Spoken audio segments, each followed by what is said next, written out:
Hello and welcome all of you, and you're watching K Commerce Academy with me Kunal Singhal.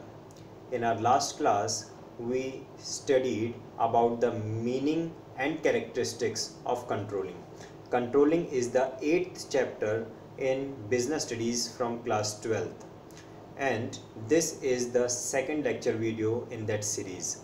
Today in this video we will study the complete process of controlling. What are the total steps in the controlling process? There are total 5 steps in the controlling process, and we have to understand each and every step one by one. The first step in the controlling process is, and before starting that एक बार recall कर लेते हैं, what does controlling mean? Controlling means to check and evaluate the performance of employees, to check and evaluate the performance of departments, to check and evaluate the performance of organization. Simple words में अगर हम बात करें तो जो targets हमने set किए थे, क्या वो टारगेट्स हमें अचीव हुए या नहीं हुए? जो प्लान्स हमने सेट किए थे, क्या वो प्लान्स हमें एफिशिएंटली अचीव हुए या नहीं हुए? इस बात को हम चेक करते हैं कंट्रोलिंग प्रोसेस में. सो देखते हैं क्या हैं इसके steps. The first step in the controlling process is establishment of standards, कि हम क्या अचीव करना चाहते हैं और उस अचीवमेंट का एक प्रॉपर स्टैंडर्ड क्या होगा. फॉर एग्जांपल, सपोज़ हमने अपने एम्प्लॉयज़ का के लिए स्टैंडर्ड सेट किए that each employee must able to achieve 10 units of production per day और 20 units of production per day. So this standard we had set, or we can set a standard each and every you can say salesman or a marketing manager must be able to achieve a monthly turnover of rupees 2 lakhs or a monthly turnover of rupees 5 lakhs. So we have set the standards. Now ये जो standards set किए जाते हैं, इस ये भी दो तरीके होते हैं. The standards can be quantitative in nature, and the standards quantitative in nature, and the standards can be qualitative standards. What does qualitative standard mean? What does quantitative standard mean? Quantitative standard mean the standards in terms of some monetary value, in terms of some economic value. For example, I have just given that standard set for the sales manager और a marketing manager to achieve a monthly sale of rupees 5 lakh. तो ये क्या हो गया? Quantitative standard हो गया. हमारे जो फैक्ट्री में वर्कर्स वर्क कर रहे हैं उन्हें मिनिमम प्रोडक्शन पर डे का एक एवरेज प्रोडक्शन 20 यूनिट्स का प्रोडक्शन देना ही है, तो ये क्वान्टिटेटिव स्टैंडर्ड हो गया. बट जब हम बात करते हैं क्वालिटेटिव स्टैंडर्ड की, so qualitative standards directly relates to the behaviour of an employee, the motivational power of an employee. The qualitative standards focuses over the goodwill, motivation, industrial relations, etc. These are the terms which also influence the performance of the organization. And while establishing the standards in the first step of controlling, जब हम controlling का first step perform करते हैं, that is establishment of standards, तो हम किस तरह के स्टैंडर्ड सेट करते हैं? हम क्वांटिटेटिव स्टैंडर्ड्स भी सेट करते हैं और हम क्वालिटेटिव स्टैंडर्ड्स भी सेट करते हैं. Let us move further. The second step in the process of controlling is measurement of actual performance. आपने स्टैंडर्ड तो सेट कर दिए, यानी कि हर एम्प्लॉय की परफॉर्मेंस कितनी होनी चाहिए कम से कम. सो फॉर एग्जाम्पल, मैंने स्टैंडर्ड सेट कर दिया, every employee should be able to achieve an annual every employee should be able to achieve an average production of 20 units per day. ये मैंने एक स्टैंडर्ड सेट कर दिया, ठीक है. अब हम उनकी एक्चुअल परफॉर्मेंस को मेज़र करेंगे. किसी ने 20 यूनिट्स अचीव किए होंगे, किसी ने 18 यूनिट्स प्रोडक्शन किया होगा, किसी ने 19 यूनिट्स प्रोडक्शन किया होगा, किसी ने 22 यूनिट्स प्रोडक्शन किया होगा. तो अब हम उनकी एक्चुअल परफॉर्मेंस को मेज़र करेंगे. तो फर्स्ट स्टेप में हमने क्या किया? हमने एक स्टैंडर्ड सेट कर दिया that at least this much amount of production must be achieved by each and every employee. और अब हम सेकंड स्टेप में क्या कर रहे हैं? हर एम्प्लॉय की एक्चुअल परफॉर्मेंस को मेज़र कर रहे हैं कि हर एम्प्लॉय ने कितना कितना टारगेट अचीव किया है, या उसकी परफॉर्मेंस क्या रही है, कितना उसने प्रोडक्शन किया है. First step, set the standard. Second step, measure the performance, actual performance of each and every employee. अब जब आपके पास में स्टैंडर्ड भी है और एक्चुअल परफॉर्मेंस भी है। तो सीधी सी बात है, थर्ड स्टेप में आप क्या करेंगे, you will just compare the actual performance with the standards. For example, अभी मैंने आपको बताया था कि आपने स्टैंडर्ड क्या सेट किया, that every employee must get an average production of 20 units, और आपने देखा कि कुछ एम्प्लॉयज़ हैं उन्होंने 18 यूनिट्स प्रोडक्शन किया है, कुछ एम्प्लॉयज़ हैं उन्होंने 19 यूनिट्स का प्रोडक्शन किया है, कुछ बहुत एफिशिएंट एम्प्लॉयज़ थे उन्होंने 22 यूनिट्स का प्रोडक्शन किया है। तो अब आप क्या कर रहे हैं, इनको कंपेयर कर रहे हैं आपस में। मेजरमेंट तो कर ही लिया था आपने उनके एक्चुअल परफॉर्मेंस का, अब आप कंपेयर कर रहे हैं कि कौन से ऐसे एम्प्लॉयज़ हैं जिनका परफॉर्मेंस टारगेटेड परफॉर्मेंस से कम है, और कौन से ऐसे एम्प्लॉयज़ हैं जिनका टारगेटेड परफॉर्मेंस से एक्चुअल परफॉर्मेंस ज़्यादा है। So now we are comparing the actual performance with the standard. तो फर्स्ट स्टेप हमने क्या देखा, स्टैंडर्ड सेट करो, सेकंड स्टेप एक्चुअल परफॉर्मेंस को मेज़र करो, और थर्ड स्टेप में अब वो जो स्टैंडर्ड था उसे एक्चुअल परफॉर्मेंस से आपस में कंपेयर करो। ठीक है, अब आता है आपका fourth step in the process of controlling, which is the important one. Examination point of view से इम्पॉर्टेंट भी है, और क्यों इम्पॉर्टेंट है, because many times students get confuse in this point. तो मैं इसको थोड़ा सा डिटेल में आपको एक्सप्लेन करूँगा, आप कॉन्सेंट्रेट करें। एनालाइजिंग डेविएशन, तो सबसे पहली बात तो यहाँ पे हमें इन दोनों वर्ड्स का मीनिंग समझना है। एनालाइजिंग का मीनिंग होता है to see, to observe, to understand. ठीक है, डेविएशन, डेविएशन का मीनिंग है difference, difference in the performance. तो अभी हमने क्या किया था, थर्ड स्टेप में हमने कंपेयर किया एक्चुअल परफॉर्मेंस को स्टैंडर्ड परफॉर्मेंस से, और जब हमने कंपेयर किया तो हमें डिफरेंस मिलेगा, और वो डिफरेंस पॉजिटिव भी हो सकता है और नेगेटिव भी हो सकता है। अभी मैंने आपको एग्जांपल दिया कि अगर हमने स्टैंडर्ड प्रोडक्शन सेट किया है 20 यूनिट्स का, so the person who have achieved the actual performance of 18 units, are you getting, the standard production set is 20 units. So the person who have achieved the actual performance of 18 units, he is having a negative deviation, while the person who have attained the actual performance of 21 units, he is having a positive deviation. So deviation can be positive as well as deviation can be negative. For the positive deviation, obviously we need not to worry about that thing. अच्छी बात है भाई, जो आपने सोचा था उससे ज़्यादा एम्प्लॉय ने प्रोडक्शन किया है, but for the negative deviation we have to undergo with a particular process for the negative deviation. तो देखते हैं कि अब इसको एनालिसिस ऑफ डेविएशन में हम किस तरह से आगे बढ़ते हैं। In the analysis of deviation we mainly focus over two things. One is known as management by just wait, let me change the color because here the screen is red. Fine. So the first thing is management by exception. This is the first concept that you have to concentrate in which part, in the analysis of deviation. And the second is critical point control. Examination में बहुत बार तो इन दोनों terms का difference भी आता है. These are the two concepts have to be studied at which stage. Controlling process हम पढ़ रहे हैं. कंट्रोलिंग प्रोसेस का फर्स्ट स्टेप क्या है, establishment of standard. Second step क्या है, measurement of actual performance. Third step क्या है, comparison of actual performance with the standards. Fourth step क्या है, एनालिसिस ऑफ डेविएशन. और ये जो फोर्थ स्टेप है आपका, जहाँ पे आपने एनालिसिस ऑफ डेविएशन करना है, उस एनालिसिस ऑफ डेविएशन में ये दो कॉन्सेप्ट होते हैं.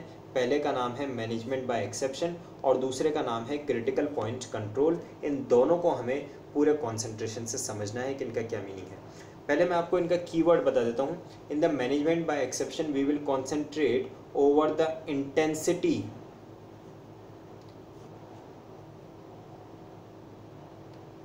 सॉरी स्पेलिंग गलत हो गया है, तो इंटेंसिटी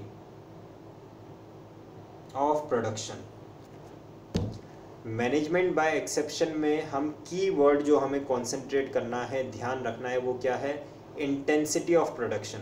इंटेंसिटी ऑफ प्रोडक्शन का मतलब intensity of deviation, literally sorry, not intensity of production but intensity of deviation. Intensity of deviation का मीनिंग क्या है कि जो डिफरेंस है वो कितना है, क्या थोड़ा बहुत डिफरेंस है या बहुत ज़्यादा डिफरेंस है. परफॉर्मेंस में मान लीजिए आपने स्टैंडर्ड प्रोडक्शन जो स्टैंडर्ड बनाया था वो 20 यूनिट्स का बनाया था और किसी पर्सन ने 19 यूनिट्स अचीव कर लिए हैं, तो the intensity of deviation is not much, the difference in deviation, the difference in performance is not much. लेकिन किसी ने 12 यूनिट्स ही प्रोड्यूस किए हैं, now the intensity is very large. So in management by exception we concentrate over the intensity of production. ठीक है, अब बात आती है क्रिटिकल पॉइंट कंट्रोल पे। तो क्रिटिकल पॉइंट कंट्रोल में मेनली आपको फोकस करना है एक वर्ड पे जिसका नाम है की रिजल्ट एरिया। मैं बहुत ही डिटेल में आपको ये पॉइंट्स एक्सप्लेन करने वाला हूँ, आप बस इसको ध्यान से सुनते जाएं जो मैं बता रहा हूँ। की रिजल्ट एरिया, तो अब आपको समझना है कि की रिजल्ट एरिया क्या होता है। तो की रिजल्ट एरिया क्या होता है ये मैं बोल रहा हूँ, आप इसे लिखिए। व्हाट डज की रिजल्ट एरिया मीन? की result area means any activity which can have a direct influence over the performance and profits of the organization. I repeat, key result area means the activities which can have a direct impact over the performance and the profits of the organization is called key result area. अब इसके examples को हम समझेंगे। सबसे पहले हम आते हैं मैनेजमेंट बाय एक्सेप्शन पे। तो मैनेजमेंट बाय एक्सेप्शन में आपको क्या देखना है, देखिए क्या लिखा है, also known as control by exception. यहाँ पे एक फ्रेज लिखा है that is an attempt, just wait, मैं इसे थोड़ा सा नीचे कर देता हूँ जिससे कि आप इसको प्रॉपरली रीड कर पाएंगे। ठीक है,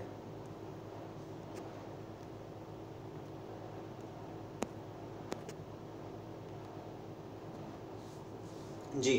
तो हम मैनेजमेंट बाय एक्सेप्शन की बात कर रहे थे। तो मैनेजमेंट बाय एक्सेप्शन में क्या है? Management by exception also known as control by exception, and this is based over an assumption, this principle or this concept is based over an assumption that an attempt to control everything will result in controlling nothing। मतलब आप हर किसी चीज़ को अगर सही करने में लग जाएंगे, you cannot there is a phrase called you cannot please every person at a time, it is very difficult। the thing is आप छोटी छोटी चीज़ों को भी अगर सही करने में लग जाएंगे तो रियल थिंग क्या होगा कि लाइफ का जो बड़ा टारगेट है वो रह जाएगा आपका। फॉर एग्जांपल, अगर आपके स्कूल में एग्जामिनेशन हुए, एग्जामिनेशन में कुछ बच्चों ने तो 90 अबव मार्क्स अचीव किए, 95, 96, 97, 98, 99, ठीक है, और कुछ 2-3 बच्चे ऐसे थे जिन्होंने थोड़ा सा टारगेट प्रॉपर तरीके से अचीव नहीं कर सके, वो पढ़ाई अच्छी नहीं कर सके, उनको कुछ डिफ़िकल्टी रही, उसकी वजह से आउट ऑफ 100 उनके मार्क्स आए 35, 36, 37, 38 ऐसे मार्क्स आए। अब बात ये आती है कि आपको एक्स्ट्रा क्लास कंडक्ट करनी है, तो आप एक्स्ट्रा क्लास किसके लिए कंडक्ट करेंगे? सारे बच्चों के लिए, जिनके 30-35 मार्क्स आए उनके लिए भी आप एक्स्ट्रा क्लास लगाएंगे, और जिसके 90-95 है उनके लिए भी एक्स्ट्रा क्लास लगाएंगे। क्यों? क्योंकि आप क्या सोच रहे हैं, नहीं 95 क्यों, आपके तो 100 में से 100 आनी चाहिए। तो अल्टीमेट क्या होगा, neither you will be able to, जब उन सारे बच्चों को वापस आप एक साथ बिठा देंगे तो वो पूरी क्लास हो गई। सो अल्टीमेट रिजल्ट क्या होगा, ना तो आप जो बच्चे 90 अबव लाए थे उनकी परफॉर्मेंस में कुछ चेंज कर पाएंगे, और ना ही जो बच्चे 30s की रेंज में कुछ मार्क्स लाए थे उनको आप कुछ चेंज कर पाएंगे। उसके बजाय बेटर क्या था कि जो बच्चे ऑलरेडी 95-96 ला रहे हैं, we just have to tell them that is a little bit concentrate more over your studies। उनके लिए कोई एक्स्ट्रा क्लास की ज़रूरत नहीं है, उनके लिए कोई स्पेशल मेज़र लेने की ज़रूरत नहीं है। बट जो बच्चे 30, 35, 36, 37 इतने कम मार्क्स ला रहे हैं, obviously we need to concentrate over the change of their performance. Okay, तो मैनेजमेंट बाय एक्सेप्शन कहता क्या है कि जो पर्सन आपका, जो आपने टारगेट रखा था, उसकी परफॉर्मेंस में अगर थोड़ा बहुत डेविएशन है, थोड़ा बहुत डिफरेंस है, तो उस पर ज़्यादा चिंता करने की ज़रूरत नहीं है, बल्कि जिस पर्सन की परफॉर्मेंस में बहुत ज़्यादा डिफरेंस है उस पर कॉन्सेंट्रेट करें। अगर आपने टारगेटेड परफॉर्मेंस रखी है 20 यूनिट्स पर एम्प्लॉय की, that every employee must attain an average per day production of 20 units, and the employees who are attaining 18-19 units, just do not worry about that. We need not to care of that thing. We should keep that thing in exception.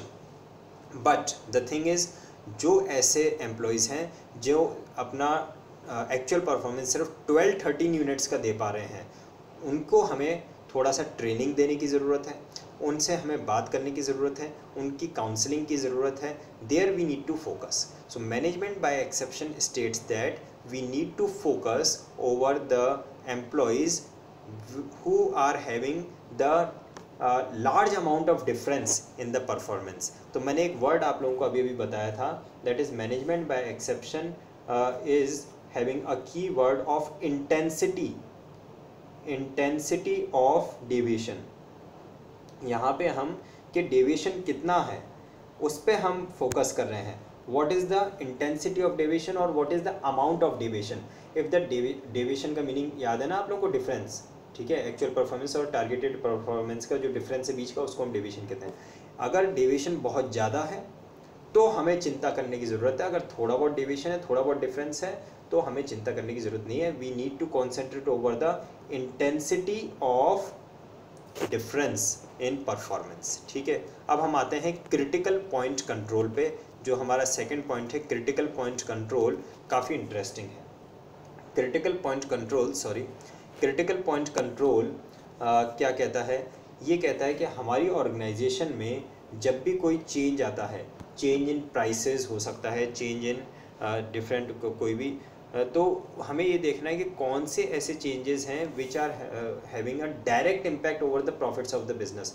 कुछ ऐसे changes होते हैं जिसकी वजह से profits में ज़्यादा कोई इफेक्ट नहीं पड़ता, पर कुछ ऐसे चेंजेस होते हैं जिनकी वजह से प्रॉफिट एकदम से चेंज हो जाता है. फॉर एग्जांपल, अगर आपके ऑर्गेनाइजेशन में रॉ मटेरियल की प्राइसेस में चेंज आता है, जो भी आप प्रोडक्शन करते हैं उसके रॉ मटेरियल की प्राइसेस इंक्रीज़ हो जाती हैं, तो obviously it will influence the profit of your business. उसी की जगह आपके पोस्टेज एंड स्टेशनरी के प्राइसेस में भी इंक्रीज़ हो जाता है, तो आपके प्रॉफिट्स पे इतना इम्पैक्ट नहीं आएगा, क्योंकि पूरे साल में पोस्टेज एंड स्टेशनरी के ऊपर जो हम खर्चा करते हैं वो होता है बहुत कम. जबकि रॉ मटेरियल तो डायरेक्टली एसोसिएटेड है, जितना ज़्यादा प्रोडक्शन करना होगा उतना ज़्यादा रॉ मटेरियल चाहिए, और उसी के अकॉर्डिंगली हमें जो प्राइसेस इंक्रीज़ हुई हैं तो या हमें अपनी सेलिंग प्राइस भी इंक्रीज़ करनी पड़ेगी, और अगर हम सेलिंग प्राइस इंक्रीज़ नहीं कर पाते हैं तो फिर क्या होगा, हमारा प्रॉफिट कम होगा. तो बात ये आती है कि दो जगह मैं एग्जांपल दे रहा हूँ, आपकी रॉ मटेरियल की प्राइसेस भी इंक्रीज़ हो गई और आपके पोस्टेज एंड स्टेशनरी की प्राइसेस भी इंक्रीज़ हो गई. अब बात ये आती है कि आप किसके ऊपर कॉन्सेंट्रेट करोगे, आपका की रिजल्ट एरिया क्या है, आप किस बात के ऊपर फोकस करेंगे. क्या आप रॉ मटेरियल की प्राइसेस पे फोकस करेंगे या पोस्टेज एंड स्टेशनरी की प्राइसेस पे फोकस करेंगे. तो ऑब्वियसली पोस्टेज एंड स्टेशनरी की प्राइसेस पे इंक्रीज़ हुआ भी है तो कोई ज़्यादा चिंता वाली बात नहीं है, पूरे साल में मिला के ज़्यादा पोस्टेज एंड स्टेशनरी पे खर्चा नहीं आता. लेकिन रॉ मटेरियल की प्राइसेस ऐसी हैं जिसकी प्राइसेस में थोड़ा सा चेंज आने पर भी हमारे जो डायरेक्ट प्रॉफिट्स हैं उस पर इम्पैक्ट पड़ता है. मैंने अभी आपको डेफिनेशन लिखाया, की result area means an activity which will the change in that which will make a direct impact over the profits of the business. Any change in that activity will make a direct influence over the profits of the business. उसको हम बोलते हैं की result area. तो और एक example मैं यहाँ पे आपको इसका दे देता हूँ. सपोज करें आपके रॉ मटेरियल के प्राइसेस में तो चेंज आया है ₹1 पर यूनिट का, और आपकी जो स्टेशनरी की प्राइसेस है उसमें चेंज आया है ₹50 का. इसके बाद भी जो की रिजल्ट एरिया है, क्रिटिकल पॉइंट कंट्रोल है, वो तो रॉ मटेरियल ही रहेगा. जबकि रॉ मटेरियल में सिर्फ ₹1 का चेंज है पर केजी, और पोस्टेज एंड स्टेशनरी में ₹50 का चेंज है. लेकिन फिर भी हमें पूरे साल में कितने लेटर पोस्ट करने हैं, ईमेल करने होते हैं, ठीक है. और अगर मान लीजिए जो इंटरनेट की प्राइसेस है उसमें भी इंक्रीज़ हो जाता है, तो भी प्लान क्या होगा, पहले ₹200 का प्लान रिचार्ज कराते थे, अभी ₹300 का करा लेंगे, ₹400 का करा लेंगे. टोटल इम्पैक्ट कितना पड़ा, ज़्यादा नहीं. लेकिन रॉ मटेरियल के तो अगर 50 पैसे पर केजी के रेट से भी इंक्रीज़ आता है रॉ मटेरियल की प्राइसेस में, तो अल्टीमेटली जितना प्रोडक्शन हम करेंगे उसके प्रॉफिट्स पे उसका इम्पैक्ट आएगा. So in the critical point control, we need to concentrate over the key result area. What does key result area mean? Key result area mean an activity which will have a direct impact over the profits of the business. ठीक है, ये जो मैंने आपको पूरा का पूरा explanation दिया ये किससे रिलेटेड है? This is related to the fourth step in the process of controlling. हमारे कंट्रोलिंग में फर्स्ट स्टेप क्या है? फर्स्ट स्टेप है इस्टेब्लिशिंग स्टैंडर्ड और setting standard. Second step measurement of actual performance. Third step जो हमने स्टैंडर्ड सेट किए थे और जो एक्चुअल परफॉर्मेंस है उन दोनों को आपस में कंपेयर करना, ठीक है। फोर्थ स्टेप एनालाइजिंग डेविएशन, और यहाँ एनालाइजिंग डेविएशन पे ही आते हैं आपके दो कॉन्सेप्ट। पहला कॉन्सेप्ट जिसका नाम है मैनेजमेंट बाय एक्सेप्शन और दूसरा कॉन्सेप्ट जिसका नाम है critical point control. Management by exception में आपको कॉन्सेंट्रेट करना है कि जो आपकी परफॉर्मेंस का डिफरेंस है, आपके एम्प्लॉयज़ के परफॉर्मेंस में जो डेविएशन है क्या वो कम है या ज़्यादा। अगर कम है तो फिर जाने दो उसको, ज़्यादा टेंशन मत लो। लेकिन अगर उनकी परफॉर्मेंस में ज़्यादा डिफरेंस है, उनकी परफॉर्मेंस बहुत ख़राब है, तो फिर आपको कुछ चिंता करने की या फिर कुछ करेक्टिव मेजर लेने की ज़रूरत है। क्रिटिकल पॉइंट कंट्रोल कहता है कि आपके ऑर्गेनाइजेशन में कौन से ऐसे एरियाज़ हैं जिसमें चेंज आने की वजह से आपके प्रॉफिट्स पे डायरेक्ट इम्पैक्ट पड़ सकता है। आप सिर्फ उन्हीं एरियाज़ पे कॉन्सेंट्रेट करें जो ऐसे एरियाज़ हैं जिनके में चेंज आने की वजह से आपके प्रॉफिट्स पे ज़्यादा कोई इम्पैक्ट नहीं पड़ता है, तो उन एरियाज़ पे आपको कॉन्सेंट्रेट करने की ज़रूरत नहीं है। आई होप आप लोगों को मैं बहुत अच्छी तरह से समझा पाया हूँगा। आगे बढ़ते हैं हम। Last step in the process of controlling is taking corrective action. आपने सबसे पहले क्या किया? सबसे पहले आपने स्टैंडर्ड सेट किए। After that you checked the actual performance, you measured the actual performance, not checked, you measured the actual performance. Then you compared the actual performance with the standards. Then you analyzed the deviations. अब आपको ये जो deviations मिले, जिन employees का आपको नज़र आए कि बहुत ज़्यादा चेंज है उनकी परफॉर्मेंस में, तो अब आपको फिफ्थ क्या करना है? करेक्टिव एक्शन लेना है। उनकी करेक्टिव एक्शन आप कैसे ले सकते हैं? आप उनको ट्रेनिंग प्रोवाइड कर सकते हैं, आप उनको काउंसलिंग दे सकते हैं, आप उनको मोटिवेशन दे सकते हैं, रिवॉर्ड्स दे सकते हैं। We are having an number of ways for taking the corrective action. बहुत सारे हमारे पास में तरीके होते हैं प्रॉपर करेक्टिव एक्शन के लिए। So the last step in the process of controlling is to take corrective action. Corrective action एक तरह से कह सकते हैं जो नेक्स्ट प्लानिंग हम करेंगे। As you know that management is a continuous process. जैसे ही कंट्रोलिंग फंक्शन एंड होगा नेक्स्ट प्लानिंग स्टार्ट हो जाएगा। सो जो नेक्स्ट प्लानिंग हम करेंगे उसमें हम ध्यान रखेंगे कि हमारे फर्स्ट कंट्रोलिंग में क्या क्या डेविएशंस रह गए थे, क्या क्या कमियां रह गई थी, उन्हें हमें पूरा करना है। So this was all about the process of controlling. I hope आप लोगों को बहुत अच्छी तरह से ये टॉपिक समझ में आया होगा। ख़ास तौर से management by exception and critical point control, इसे आप वीडियो को रिवाइंड कर करके दोबारा देखें, समझें, अपने माइंड में कॉन्सेप्ट को सेट करें। फिर भी कोई डाउट बचता है तो आप कमेंट कर सकते हैं। नेक्स्ट वीडियो में हम डिस्कस करेंगे about the relationship between the planning and controlling. जो हमारा प्लानिंग फंक्शन है और जो कंट्रोलिंग फंक्शन है ये इंटर रिलेटेड और इंटर डिपेंडेंट होते हैं, तो इनके रिलेशनशिप के ऊपर हम बात करेंगे हमारे नेक्स्ट वीडियो में। Till then stay motivated, keep studying, stay blessed, God bless you.